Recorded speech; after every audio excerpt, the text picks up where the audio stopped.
কি গো, আজ কোথায় নিয়ে যাচ্ছ অ্যানিভার্সারিতে? বল কোথায় যাবি? শুনলাম কোষে কষার নতুন আউটলেট খুলেছে ব্যাঙ্গালোরে, নিয়ে যাবে? আরে তাই নাকি? চল তাহলে যাওয়া যাক। ওখানে গিয়ে কি খাবো? আমি তো ডেফিনেটলি মাটন বিরিয়ানি খাবো উইথ আলু। আমি তো স্টার্টারে খাবো ওদের মেনু থেকে চিংড়ি আর ভেটকির মেলবন্ধন, শুনেছি ওটা খুব ভালো হয়। আর তার সাথে খাবো ভাত, এঁচোড়ের কালিয়া আর একটা পমফ্রেটের ঝাল। মা তুমি কি খাবে? আমি খাবো সাদা ভাত আর খাসির মাংসের ঝোল।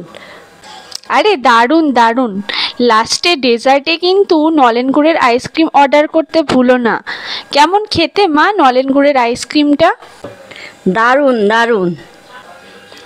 আমাদের কোষে কষার অভিজ্ঞতা তো খুব ভালো, আপনারা কখনো গেলে জানাবেন কিন্তু।